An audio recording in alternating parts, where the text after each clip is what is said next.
Hey, this is Ron Keel from the Ron Keel Band, Steeler and Keel. And you got it, the right to shop at the coolest stores on the planet, specializing in all things 70s, 80s, and 90s. Retroactive and Retroactive Part 2 in Myrtle Beach, South Carolina, and online at shopretroactive.com. And I'll be there with you to celebrate Retroactive's Sweet 16 anniversary celebration on Saturday, July 31st. That's right, the Metal Cowboy live in store at Retroactive. I'm going to play some music, take some photos, sign some autographs, basically shop all night and party all day. Music, movies, memorabilia, and more. Retroactive and Retroactive Part 2 have it all. Once again, I'm Ron Keel, and I can't wait to see you at Retroactive Saturday, July 31st. Visit shopretroactive.com.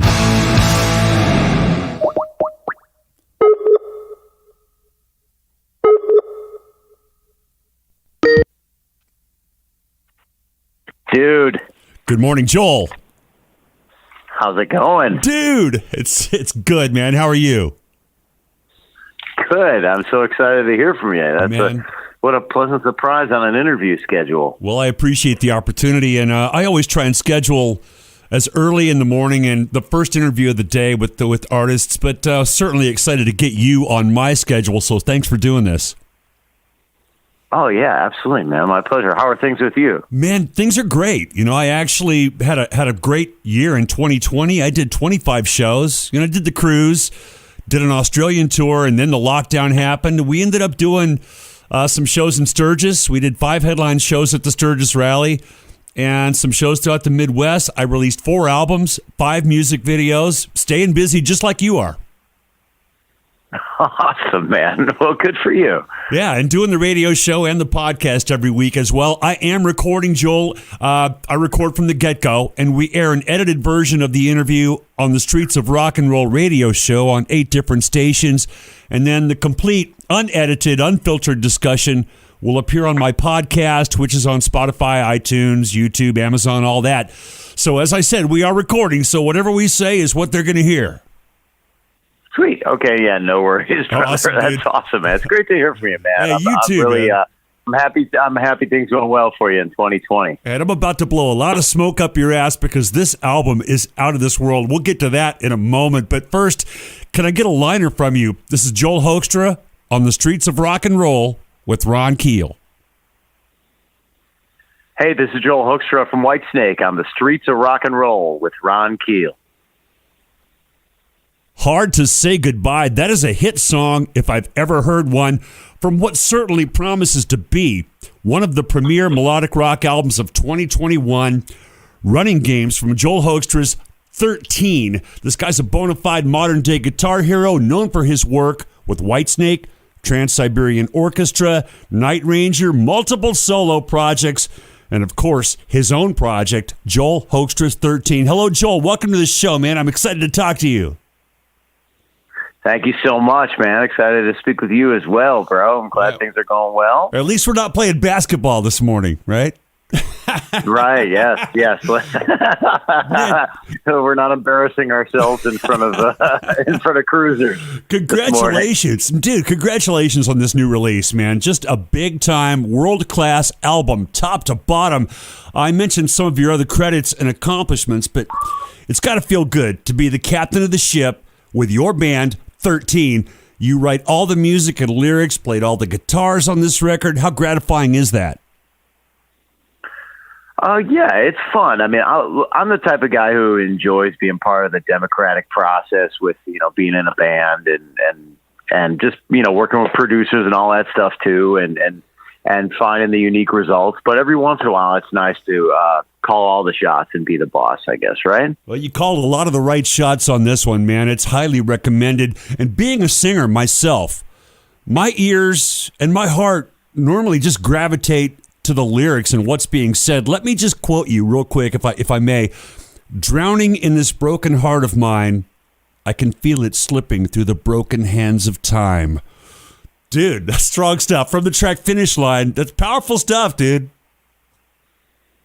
Oh, thank you so much, man. Well, yeah, that's one of the fun things for me is being able to write the lyrics on these albums. I do everything, like the vocal melodies. So that's why the project name of Joel Hoekstra's 13, because I felt like if I put this out under my own name, just Joel Hoekstra, it's like, well, this is a guitar album. He's going to be playing solos all over the place. But this really sounds like you're listening to a band, but the hitch is it's not really a band.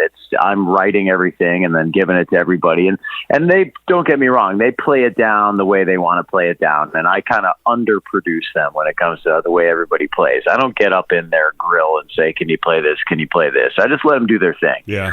And so that way there's some creativity on it from them and they don't mind doing this. But at the same time, it's like, all right, I'm writing everything. So it's like, what is this?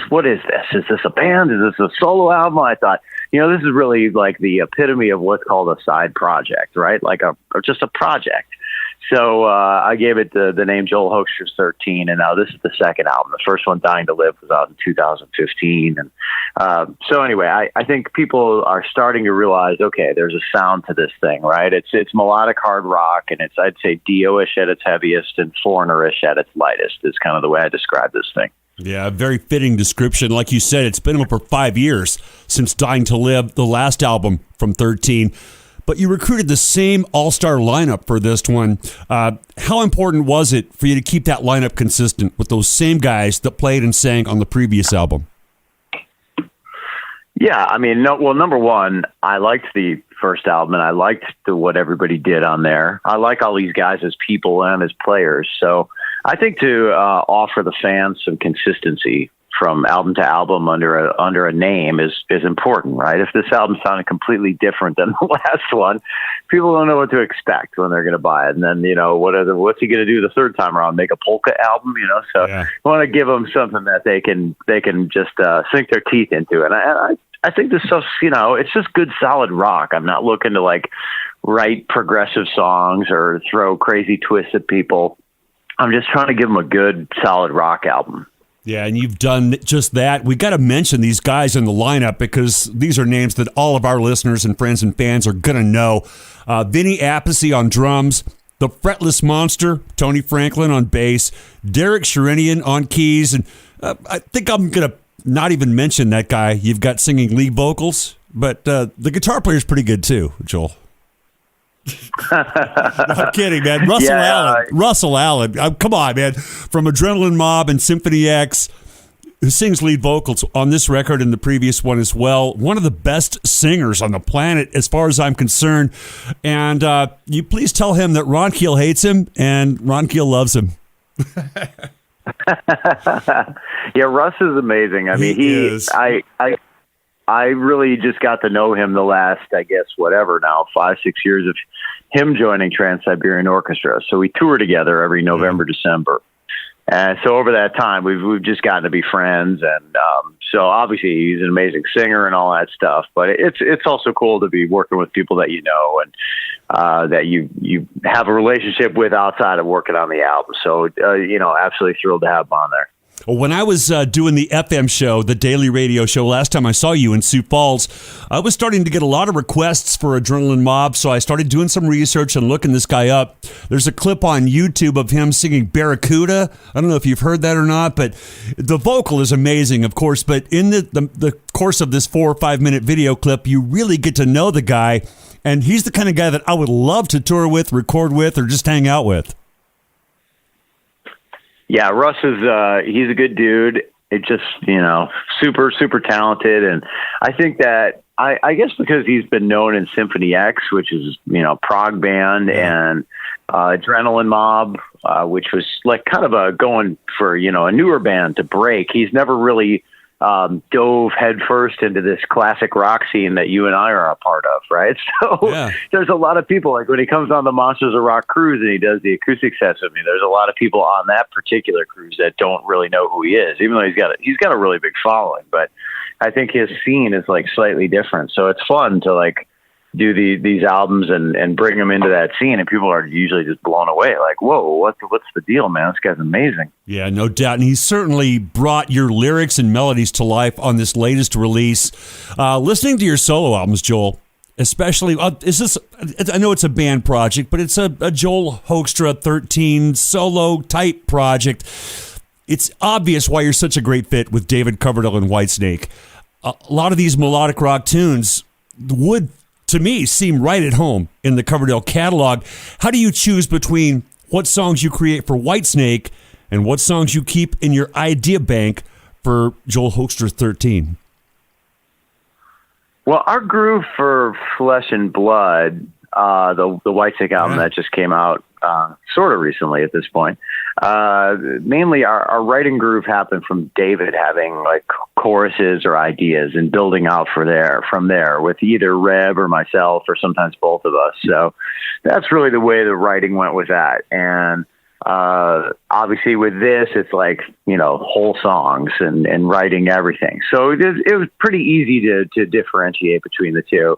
I think Reb and I each did give David like full song riffs and stuff like that, but the way we found our groove as a team was that way, with David having a chorus, let's say, and saying, well, I had this one and we'll build out from there. So David had so many ideas that was pretty much that was the quickest path and the best path, because we knew, okay, we got a song that he likes right now, we don't need to worry about starting something from scratch. So that just is the way things tended to go with Flesh and Blood, at least. Well, that's cool, because I just had Reb Beach on the show a few weeks back, and he gave his take about writing with David. So to add yours to that, a fascinating story.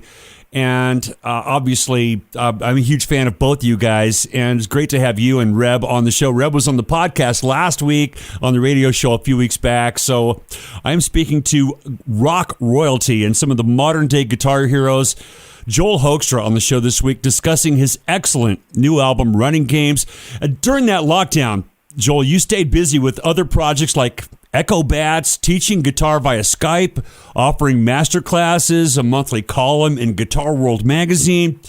Any and all of that, man, plug away. Just talk about some of that other stuff that kept you busy in 2020.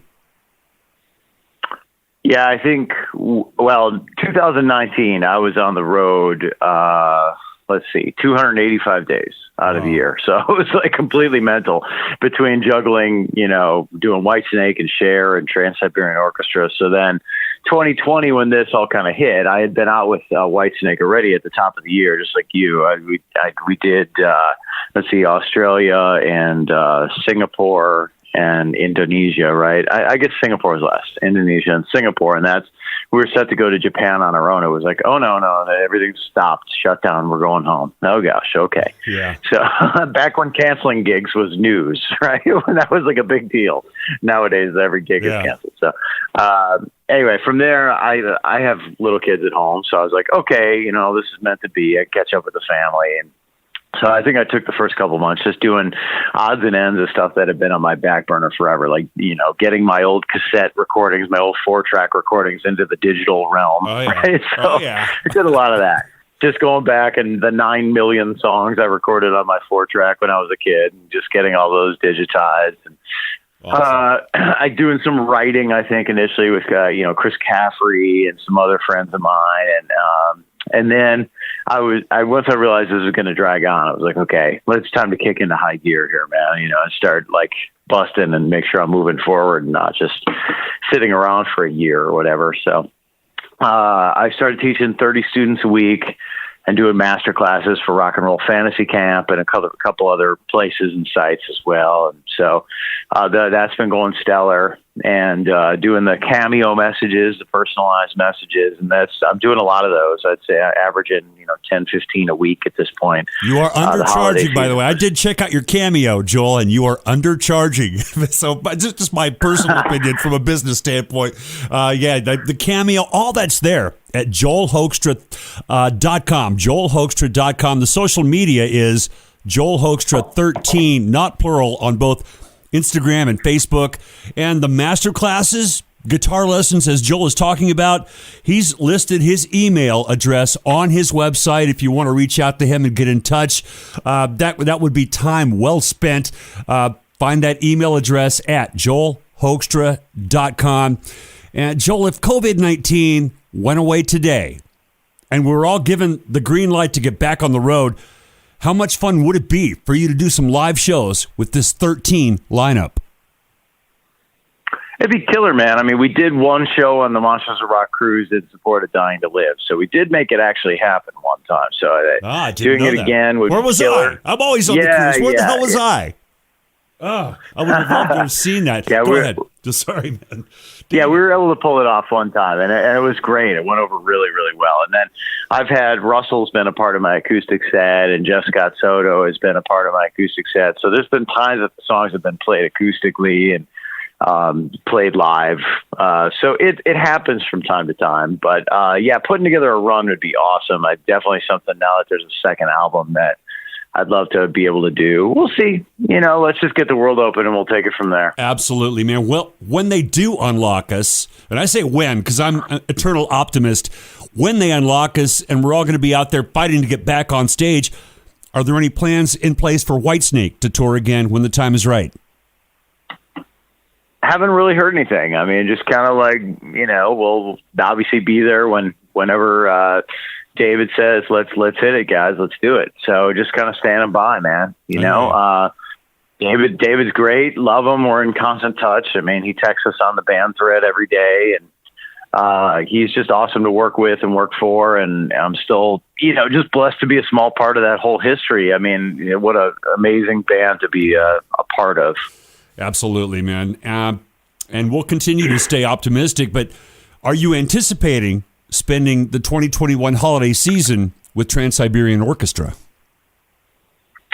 I mean, same deal there, man. What a bummer to have our holiday tradition disrupted.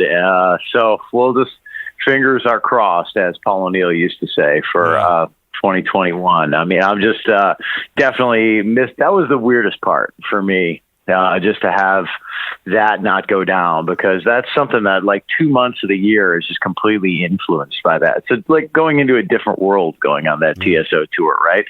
I mean, it's not just the fact that I tour with those guys every holiday season, right? And those guys in the band are like my best buddies at this point in time. I've been doing that gig now for 9-10 years. Yeah. But it's also the fans, because you have these open signing lines and people come to multiple shows on that, right? You get people that come to 10, 15, 20 shows of that tour. So you see them every night in the line, and they bring you presents in the signing line for Christmas. And I mean, it's like, it's just a whole tradition that I'm used to. And it's just really weird not to have it this year. It was strange. Well, I have to ask that question every guest, every week for the last, 10 months or so. And every time I do, I get a different answer. Some guys say, it's just going to be a matter of months before we're back in action. And other guys, I've had people in the industry tell me that it could be a long, long time. Of course, we got to stay optimistic and keep moving forward. In the meantime, the future of melodic rock is in the very capable hands of my guest, Joel Hoekstra. I really enjoyed this, man. All the best to you, and thanks for the interview. Joel Hoekstra, the new album is Running Games on Frontiers Records, joelhoekstra.com. Thanks for the interview, dude. Dude, right back at you, man. What a pleasure to hear from you. And I'm so glad that things are going well, man. Please stay happy and healthy and keep rocking out, brother. I can't wait to reconnect someday. We must jam. Absolutely. I remember the jam we did on the Monsters of Rock cruise. I think it was you and me and Frank Hannon and Mitch Perry, and we're up there playing Montrose. It was one of my best Monsters of Rock cruise memories. I've got some photos of that I'll probably share when I'm promoting this interview. But, man, I always treasure the chance to run into you in the hallway, jam with you, or watch you play like I did here in Sioux Falls with Brandon Gibbs. When you guys did that solo acoustic gig, the duo in Sioux Falls, that was an amazing show. And we're just standing there looking at your hands going, oh, shit. Oh, dude. That was an amazing gig. Oh, man. Thank you so much, brother. One more question, a bonus for the podcast, if you've got a minute. The sessions for this new album, were you able to get together, or did you have to send audio files back and forth and do this by remote control? Everything was remotely, man. However, I'm a fan of it. I'm a fan of the remote thing, man, because I do a lot of sessions for people. I mean, I'd say I'm doing 3-4 weeks where I guest on people's stuff, and it feels like to me, I'll do more takes and be less self-conscious at home when I'm alone. When you're in the studio and you're paying a ton of money by the hour and everybody's standing around waiting on you to get the right take, tends to make people go like settle and go like, yeah, I guess that's good enough, instead of being like the crazy guy that'll do a million takes to get the ultimate take on himself. So I dig the remote thing. I think it brings the best out in people. So it gets a little bit of a bad rap. I think the fans just don't necessarily think of that. It's always like, wouldn't it be cooler if you're all together? I'm like, no, because I would have been telling Vinny Appice what to play, and I would have ruined it. I get it, man. The same happened with my latest album, or the last couple of records I've done with my guitar player, DC Cawthorn. He's been with me for 6-7 years now, and we were in the studio a couple of years back doing our first original album. And I was all old school, wanting to get the guys in the room together, and I'm in the control room with him as he's trying to solo, and it was obvious that he was just under pressure, uncomfortable. I just sent him home. I said, take the files, take your laptop, go back home, and send me what you got when you got it. And he came up with the most brilliant solos on that record, and that's obviously it's a great way to be comfortable. I don't want anybody else in the studio when I'm doing lead vocals. Get the hell out of here. I run the guys off, and it's me and the engineer / co-producer when I'm doing that. So I thought it would, to me, it's very interesting how these albums, like this one that you've created, Jeff Scott Soto's latest album is the same way. They really sound like these guys are all in a room hashing it out together and playing as a unit. I guess it's our job to create that illusion, but it's always fascinating for me to find out which albums were recorded in which manner. So I appreciate you answering that question. Yeah, right on, brother. Well, I'm glad we're on the same page with that. You get it. You get what I'm saying. Absolutely, man. Well, best of luck with this. It's a great record, and I can't wait to crank it up all summer long, man. I'm going to be on some long road trips, hopefully, and this is going to be in my headphones. I wish you all the best, and I appreciate the opportunity to talk to you today. Sweet. Right back at you, brother. Okay, take care, Joel. All right, cheers. Bye. I'll be right back right after this. This is the Metal Cowboy, Ron Keel, and I've got your all-access pass to tons of exclusive video and audio that you won't get anywhere else. Be a member at patreon.com/Ron Keel. Special merchandise discounts, VIP access at my concert appearances, live online video chat, guitar clinics, vocal tips, songwriting workshops, live online house concerts, and much more. Welcome to patreon.com/Ron Keel. Alone at Last, the deluxe edition. My solo acoustic album fully remastered with bonus tracks. Some very special songs from throughout my career. Calm Before the Storm. Dreams Are Not Enough. Serenade. Just Like Tennessee. An acoustic version of Singers, Hookers, and Thieves, my duet with Paul Shortino. Available at ronkeel.com. Alone at Last, the deluxe edition. Thanks for letting me sing to you.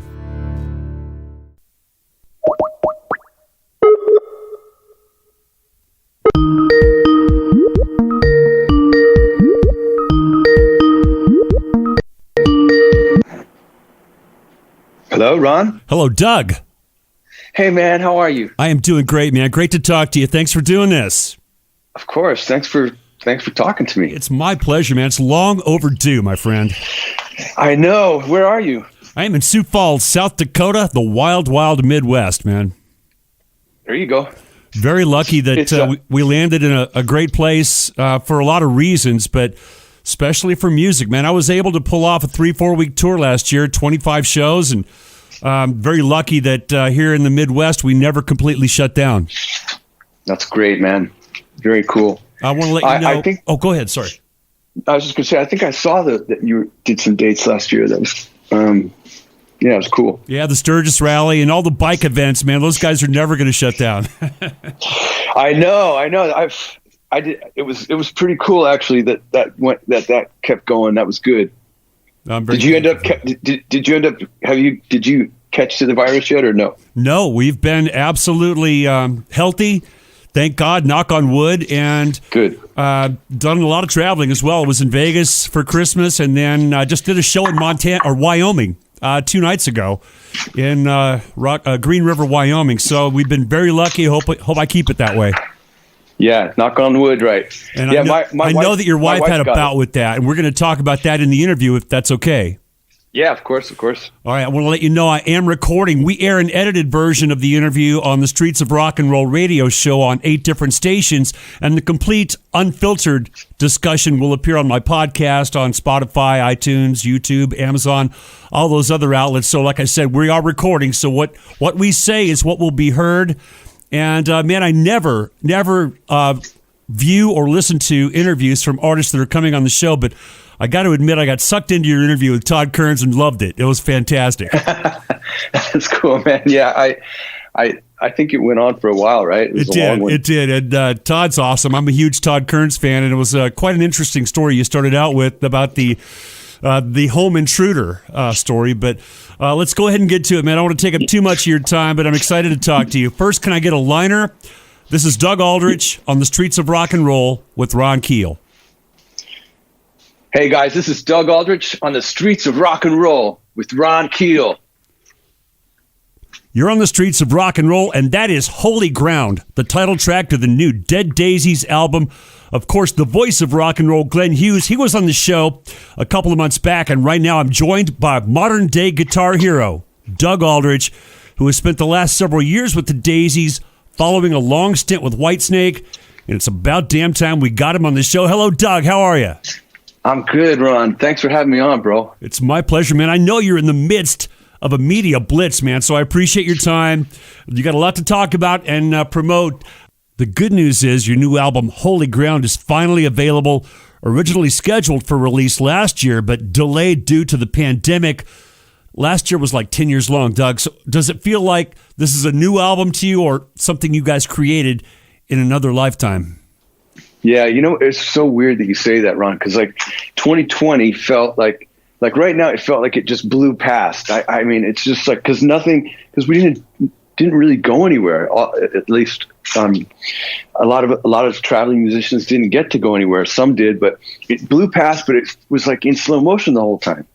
Every day was like slow motion, and somehow 2020 is gone. I can't even believe it. But prior to that, we holed up in the south of France and put this record together. And finally, we had big plans for 2020 with it, but obviously that didn't happen. And we kind of strung it out with a couple of singles here and there, which weren't the actual singles that we were going to use, but they turned out to be good songs for the purpose.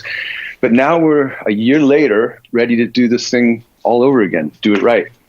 I had Glenn on the show, as I mentioned, and we talked about the lockdown sessions, which was a really cool treat for the fans during the hiatus. But I know how prolific you and Glenn are, and Dean and David as well. I'm sure you guys have kept that creative process going during the lockdown. You probably got a whole new album ready to go, right?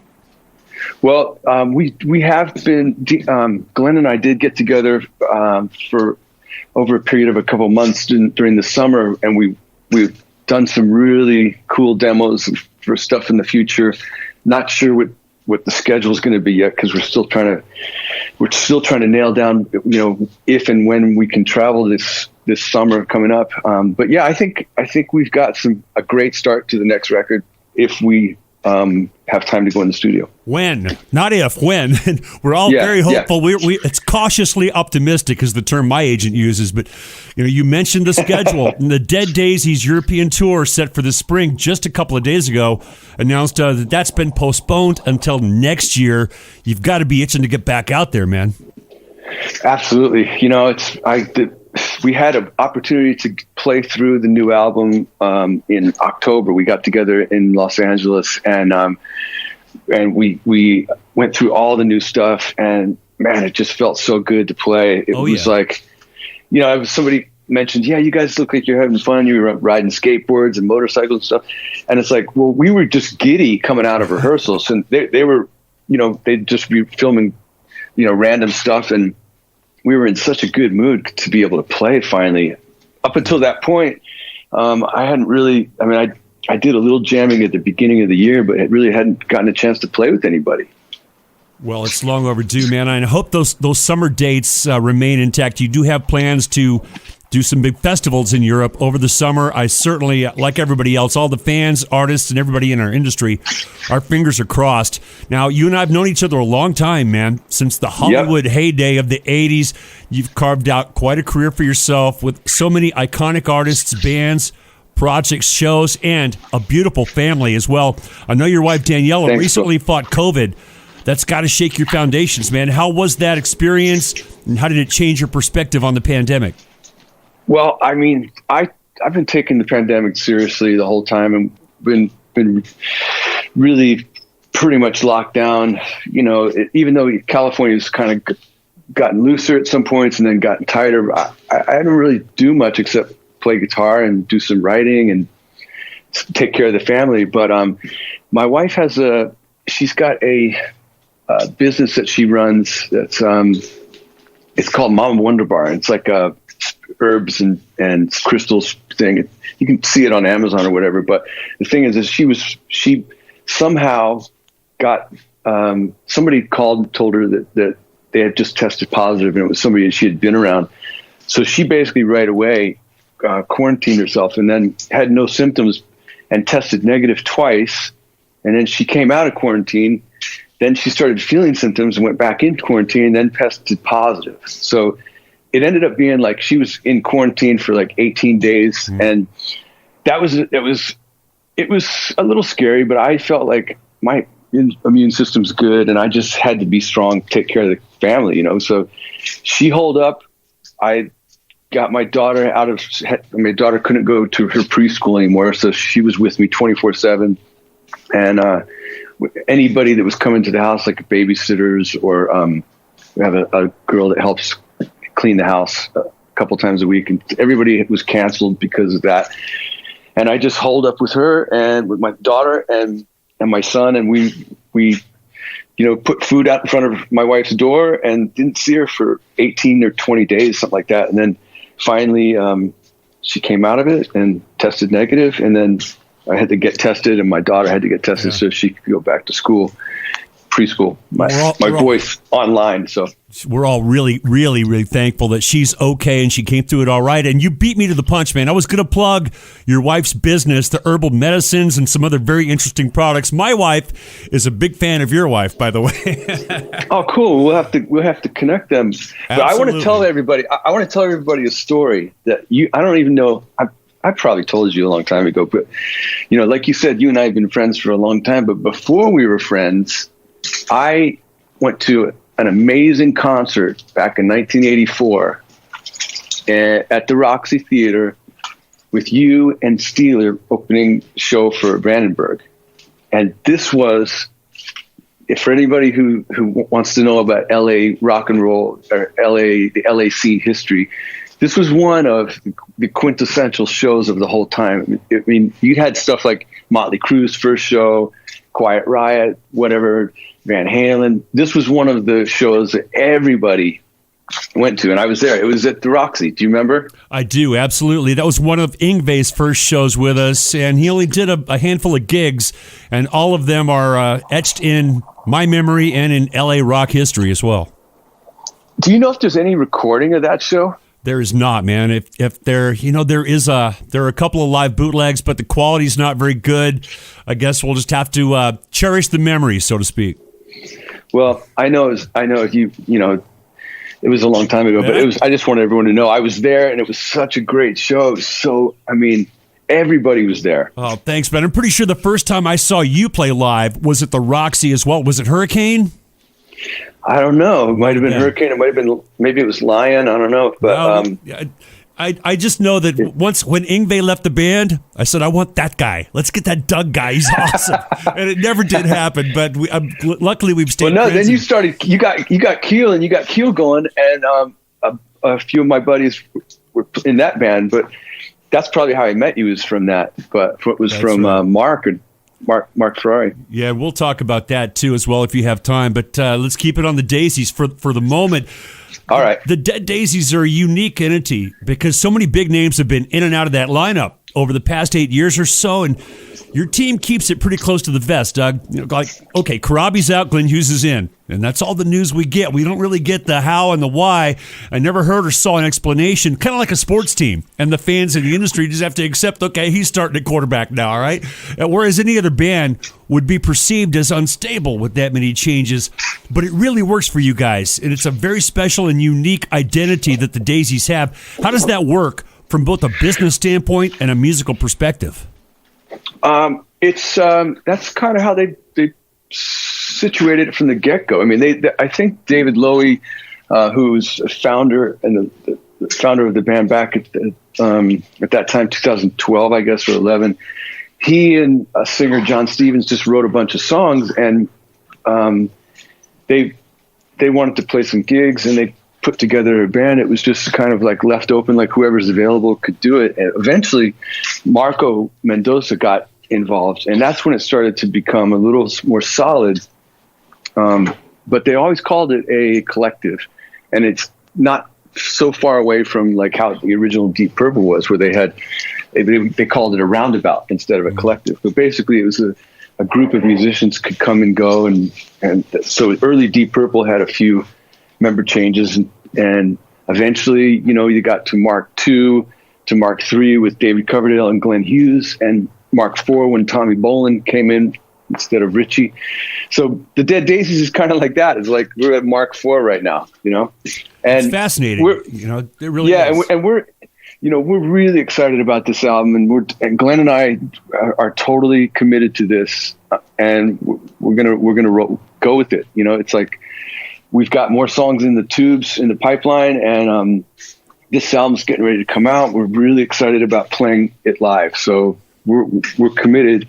But yeah, it has been it's been an interesting change during the times that I've been in the band, because it's always friends coming in. It's like I had history with Glenn, so we had toured together. I know he knows what to expect from me. I know what to expect from him, and we're friends for a long time. So when that opportunity came up, John, to answer your question, how did it happen? We had been working really hard, and I think John just wanted to do his own thing. He wanted to step out and do his solo thing, which he's a great friend of yours and mine, everybody, including Glenn, and he's super talented. And one of the things he loves to do is his acoustic tours, where he MCs it, and he can tell stories, he can play a little Motley, a little Scream, Dead Daisies, and just have fun, and he can travel light and work at his own pace, whatever he wants. And so that's what he wanted to do. And he also had a solo record that had his son on drums that he wanted to promote. And Marco was doing his solo career as well. Marco's, as you know, he's larger than life. He's just like a bull unleashed on stage, So, and a great singer. So he was going to do his thing. And then we didn't really have a plan. We were kind of just thinking about ideas, and it turned out management had been thinking and speaking to Glenn and saying, how do you think this would work out? And he was excited about the possibility and thought, let's get together and play. But management called me and said, we're talking to Glenn. What do you think? And I was like, that sounds incredible. That's like a great idea, because you're not trying to you can't really replace John Corabi as far as the way he does things. He's really an original. So we wanted to go in a fresh direction, and it couldn't be any more fresh than Glenn. That's it's a great perfect word for it, man. It's always fresh with you guys, and I love and enjoy that. It's a great combination, obviously. And Glenn, when I had him on the show a few months back, man, he was super excited about it. He's very genuine, and you're right. You guys are committed. Speaking with Doug Aldrich, guitars for Dead Daisies. Doug, take me back to that last big action storm when Glenn joined the band, and you guys pretty immediately started writing and recording the new album, went to France. That creative storm that you were in at that time had to be very exciting. Yeah, man, it was perfect, because when you make a change with at lead vocals, and you bring in somebody legendary like Glenn, Rock and Roll Hall of Fame, Deep Purple, ex-Deep Purple, successful solo guy. solo performer artist. Black Sabbath, even. Black Sabbath. Black and Sabbath. Deep Purple. I mean, come on. Yeah, so it's like you're going to have to gel for a minute, but because the Dead Daisies have a way of functioning, and Glenn has his way of functioning, and you never know how it's going to go together. But because we're friends and we were really excited about Glenn, anyways, we decided the best way to do this is for us to hole up somewhere, and so we found a studio that was really actually very reasonable, but it happened to be in the south of France, and it's a giant chateau. They have a studio in like one section of it, and then in the same wing of that chateau they have sleeping quarters, and so we just lived there together, and we slept under the same roof. Sounds like fun, man. Yeah, it was very focused and very good for us to be able to have meals together and not have to travel anywhere to go. We go from the kitchen to the studio by walking, 100 meters or whatever. Yeah. Were you prepared when you went in the studio? Were the songs written, or did you write and create and record all at the same time? We had good ideas. Glenn had a bunch of songs that I had helped him demo up, and I had a half dozen ideas or so. And then we had David Lowy and I had a few ideas that we were excited about, but they weren't finished. And Glenn heard some of that stuff and goes, I like that one, and I like that one. Let's work on those. And we finished them together. But yeah, we, like for example, Glenn had some songs that he wanted to present. And then I said, well, the best way to do it would be if we make up some rough demos. And so I went down to his place, and it was really interesting. I just said, instead of you showing me, what your idea is and having me play it, just play it and let me record you. And I just put a click track up, and the temp, like, okay, is this the tempo? He goes, yeah, that feels good. He played the riff, and I said, okay, double it. And then we'd have that section, then we'd just do another. I'd go, what's the verse going to be? And he goes, I'm thinking like this. I go, cool, let's record it for 8 bars or whatever, double it. And then we had all these chunks, and we just would arrange it. And and Glenn said, okay, now go home and, put the real guitars on these demos. And I said, wait a minute, hold on. Before I do that, because Glenn was like, it's out of tune. There's little timing issues. And I go, I know it's a little out of tune, but it's got a vibe. So I don't mind redoing it, but I want to cop that vibe, because he had a really unique way of playing. So I really had to suss out. I had to practice and learn how to play it his way, and then I could own it later. But it was really cool how Glenn's got a different feel, than myself or David Lowy. Yeah, I can imagine. And great content there, man. Well told, good stories. I'm certainly a big fan of all 3 singles that we've played on the radio show so far, Unspoken and Bustle and Flow, and the title track, Holy Ground. Fantastic stuff. When you do get back out on tour, hopefully at some of these summer festivals, how do you build that set list from a body of work that, let's face it, a lot of guys in the current lineup weren't a part of? I assume you'd cover Locked and Loaded, tunes from the various eras of the Daisies, probably some covers, 30 Days in the Hole. What's the set list going to look like?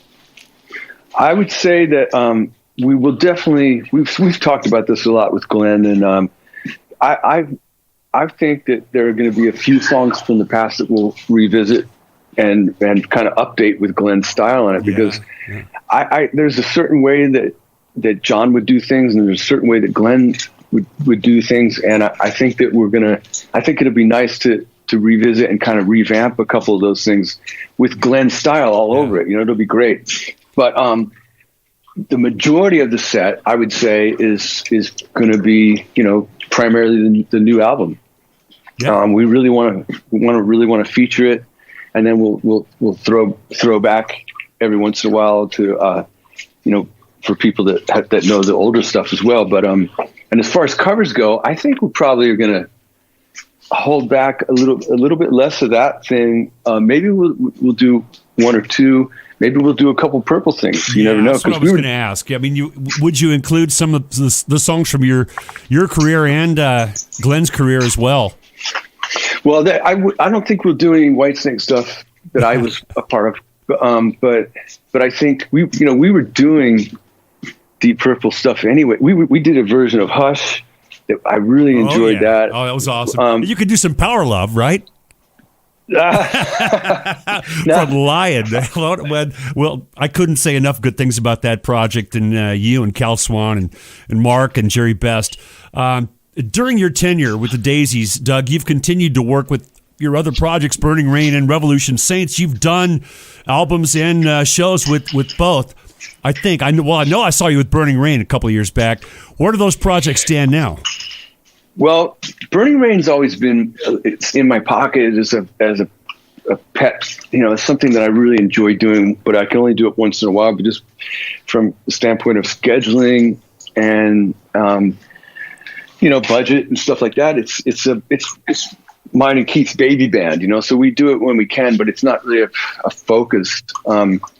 And regarding anything else, I mean, at this point, Glenn and I both committed to really focusing 100% on the Dead Daisies at this point, promoting this album. So everything else is either wrapped up, or I wouldn't really be doing any other projects at this point. Revolution Saints was something that was a project that was it started as Dean's solo record, and then once Jack Blades and I got on it, Frontiers decided to make it a band project, but it was their project. They owned it. It was just a session really for us, and we never toured or did anything. So I didn't even expect there to be a second, let alone third album. But we did 3, and I think that's a good wrap on that thing.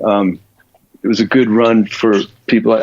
I just feel like being in a project that's not going to tour to support it is something that I really want to kind of phase out right now. Right on, man. The last time I saw you was at the Frontiers Festival in Milan, Italy, 2019, and I had the dubious honor of having to follow you and Keith St. John and Burning Rain on stage, and I was extremely challenged to do that, but what a great gig. I certainly enjoyed seeing you guys and hearing you, and some great music that you've created with Keith through the years. Now, Doug, I'm a singer, so I've got a vocalist question for you, because you've worked alongside the best in the business, man. Ronnie James Dio, Coverdale, Cal Swan, Keith St. John, Glenn Hughes.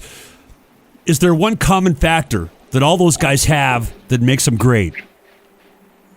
I think they're all just, no, I'm not really the right, I can't give you the best answer to that. What I can say is that I've been really lucky to work with singers that I love their voice, and maybe the thing that is they have in common is that none of them are great guitar players. I imagine, because you've seen the backstage warm-ups, and I toured with Dio, and I know what he did before a gig, and how these guys prepare, what they eat, what they drink, how they warm up their voices. It's all different, isn't it? Each guy has his own different routine. It's all different. Yeah, Ronnie never warmed up ever, as far as I knew. As far as when I was with him, he didn't really do any of that. Maybe he did in his room or something, but we never saw it. Whereas David... He told me, Ronnie James Dio told me, he says, I never warm up. I'm saving all my notes for the stage. That makes sense. Wow. But some people would say that you really should warm up, so I don't know. But David used to do a little sing-along with the band every night before, and... With Glenn, I never really heard Glenn warm up too much either. He's pretty much like, one of those guys that just he's ready to go. He's like we talked about Yngwie, a guy that's God given. He just picks it up and just goes. Yeah. But what I was saying about they have in common that they're not accomplished guitar players. It was funny because they all play guitar. Every one of those guys plays guitar, but fortunately, I could play a little bit better, so I got to work with them. Well, as a singer who's played with almost all of my dream guitarists, except Doug Aldrich, I get it, man. And what a great insight into some of those vocalists that you've shared the stage in the studio with. Doug Aldrich from the Dead Daisies. The website is thedeaddaisies.com. That site has all the bells and whistles, links, music, video, and more. And just enter the name Doug Aldrich in a search engine. You'll easily find his social media links and a pretty cool fan site as well at dougaldrich.net. What was your wife's company again? How do we find her on Amazon, Facebook, all that, Doug? It's Mama Wonderbar Herbs on Amazon, and I think she's got I'm pretty sure she's got a Facebook, but you could just Google Mama Wonderbar Herbs and you find it. I think that's spelled WUNDER, right? That's right. Wonderbar. Yeah, she started this thing and it's just kind of taken off a little bit. They're doing really well. She's still trying to figure out how to, get the business running smoothly, but it's really popular. She's got a lot of, celebrities that like this stuff. It's like white sage. They smudge, and I didn't know anything about this when she started it, but now I do. But they basically you can burn white sage and it spiritually cleanses your home, and it smells good too. It does. So. And my wife's into that too as well. We smudge often, so I get it, and certainly very, very happy for you and your wife and your beautiful kids. It's great talking to you, man. Thanks again. And best of luck in life and music, my friend. Doug Aldrich, The Dead Daisies, the new album available at just about everywhere you can get recorded products. Stream it on all the digital and distribution outlets, and pick up your copy now at thedeaddaisies.com. Doug Aldrich, it's about damn time. Let's not wait forever to do it again. Yes, my friend. It's great to hear you, and look forward to seeing you as soon as possible. Happy 21 to you and your family. And I would love us to do some more gigs together. Let's do it. I would love that as well, and we'll keep our fingers crossed and hope for the best. All right, brother. Thank you, man. Thank you, Doug. Take care, man. You too, bro. Thanks. Bye. Hey, this is Ron Keel from the Ron Keel Band, Steeler and Keel. And you got it, the right to shop at the coolest stores on the planet, specializing in all things 70s, 80s, and 90s. Retroactive and Retroactive Part 2 in Myrtle Beach, South Carolina, and online at shopretroactive.com. And I'll be there with you to celebrate Retroactive's Sweet 16 anniversary celebration on Saturday, July 31st. That's right, the Metal Cowboy live in-store at Retroactive. I'm going to play some music, take some photos, sign some autographs, basically shop all night and party all day. Music, movies, memorabilia, and more. Retroactive and Retroactive Part 2 have it all. Once again, I'm Ron Keel, and I can't wait to see you at Retroactive.